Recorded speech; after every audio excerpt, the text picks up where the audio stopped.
Hello, my name is Lars Drudgaard. I come from the International Center Against Abuse of Covert Technologies, and I'm very honored that I have been given a chance to interview Mr. Barrie Trower, together with my fellow Danish citizen, Mr. Stephen Bell. My pleasure. Maybe you could introduce yourself. Yeah, I'll tell you how I came into this.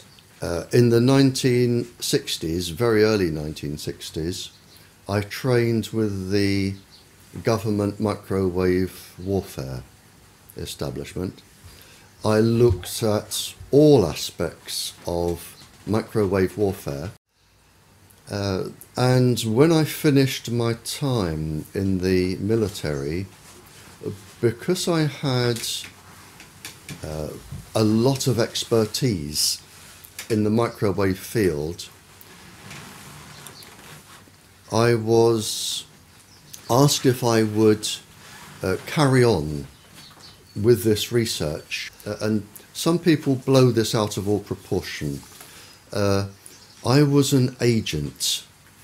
I don't like the word secret agent, because secret agent, when you say secret agent, people think of James Bond, who wasn't a secret agent and he wasn't a spy. James Bond, the fictitious character, is military intelligence, and I wasn't military intelligence. I was an agent. I collected information secretly, and I spent 11 years collecting information from spies who were a very short part, a very small part of my work.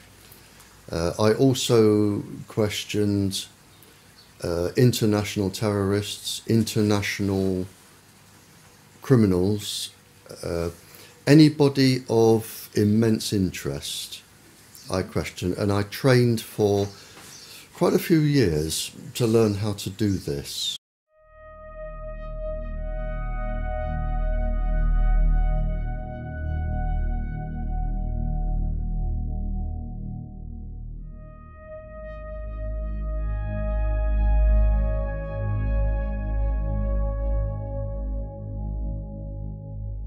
They found that there was an unusual number of breast cancers, childhood leukemias, other cancers, and they couldn't work out why. So they changed some of the staff, and then they went down with leukemias and cancers. And again they changed the staff, and then they looked into this and found they were being microwaved. And this is where the United States became a little bit naughty. They decided to keep this quiet. The Americans used their own people as initial guinea pigs to develop their own weapons. And then when it was discovered what was going on, initially there was a denial that you always get. Then there was a cover-up report, and finally a very renowned professor, I think he has about 18 professorships, John Goldsmith, he wrote the definitive proper report and found that low-level microwaves were causing an enormous amount of cancers and leukemias and ill effects. And by then, everybody was leaping onto the microwaves as stealth weapons, and they go from there, which was the 50s, right up to and including the present day.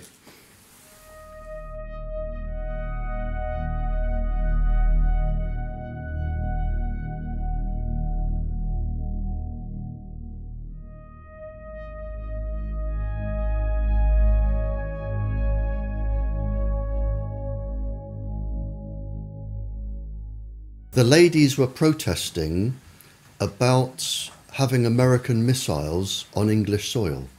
Mm-hmm. And it was a peaceful protest. All they were doing were camping outside the perimeter of the American base. There was no violence, no swearing, no shouting. It was a peaceful protest. And it was found that from the American base, the ladies were being microwaved, and it was actually measured. They were being microwaved to make them sick. And in fact, when the figures came out, there was a disproportionate amount of tumours, personality changes, suicidal tendencies of the ladies. They were deliberately microwaved by the Americans for protesting about their base. With one pulse frequency, you can just make people so suicidal, they can't be bothered to act like a demonstrator anymore. All they want to do is sleep or lay in bed all day. So if you're targeting demonstrators, you make them suicidally depressed, and they don't care about demonstrating anymore because they're too upset. Whereas if you want to cause a specific psychiatric illness, you would have an infrared device that followed the person, and you would link it to a pencil-thin microwave source, so the microwave beam would always target a specific gland or a specific part of the brain or an eye or a heart. So you would have them being targeted. They can cause insanity, and it was an experiment. One of the experiments was to take an ordinary sane person, cause insanity, and have a psychiatrist who was unknown to everybody diagnose schizophrenia or paranoia or a psychiatric illness. That was a successful outcome, and the person would spend the rest of their life in an asylum in misery, but to the government scientists that was a success. Well, it's a guinea pig locked up. Oh yeah. I mean, humans, the difference between humans are like guinea pigs. If they want to experiment on you, by the thousands they will, and you can be driven to insanity and death, and you just become a tick in a box without any so much as a feeling. Yeah, and this is what they do, and this is why they are above the law.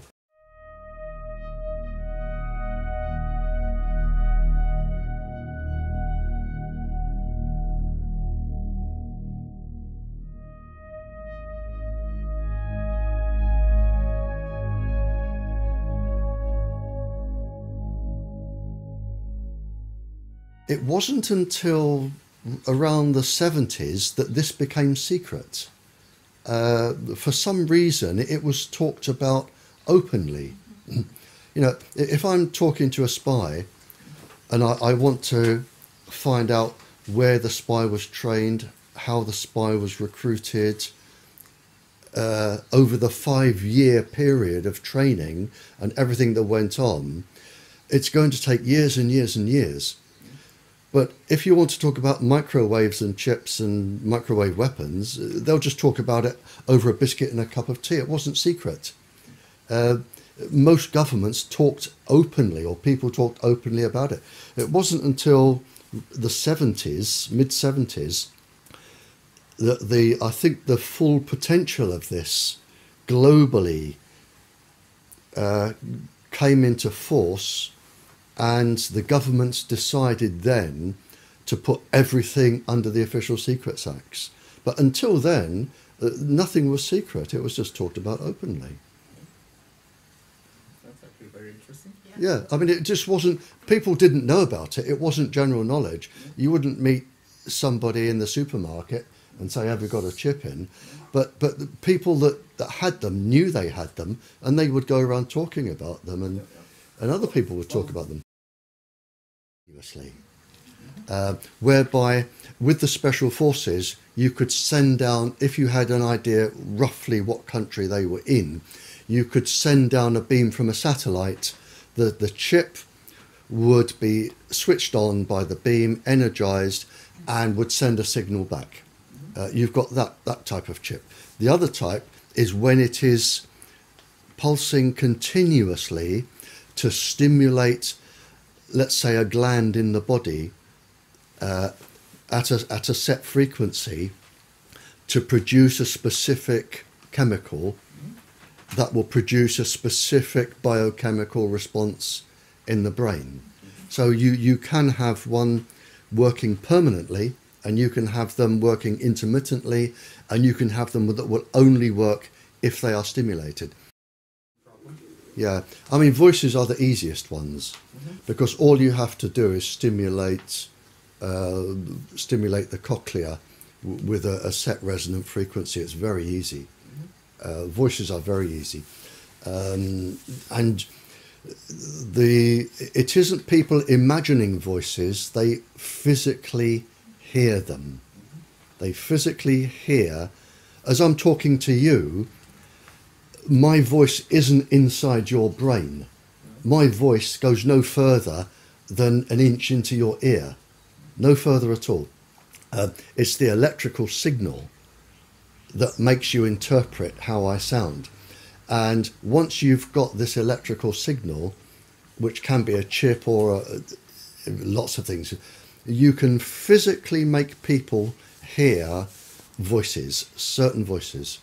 And it can be any conversation, and it can be anybody you want to hear. It can be a soft, angelic voice. It can be a god.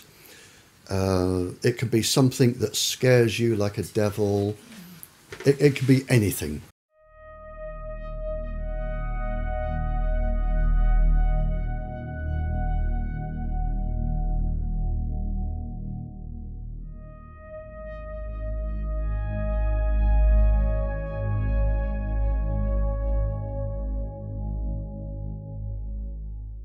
Fair enough. So I was there. I went into the back of a big black car, and it took me off in the dark, and then underneath a huge building in the dark. And I was suddenly thinking, well, hang on, this could be a bullet in the back of the head time. I'm getting uncomfortable here. But he took me out and took me to a room, and he said, I'm an international scientist. He said, and something is really, really worrying me, and I have to tell somebody who can tell the world. Now, I actually knew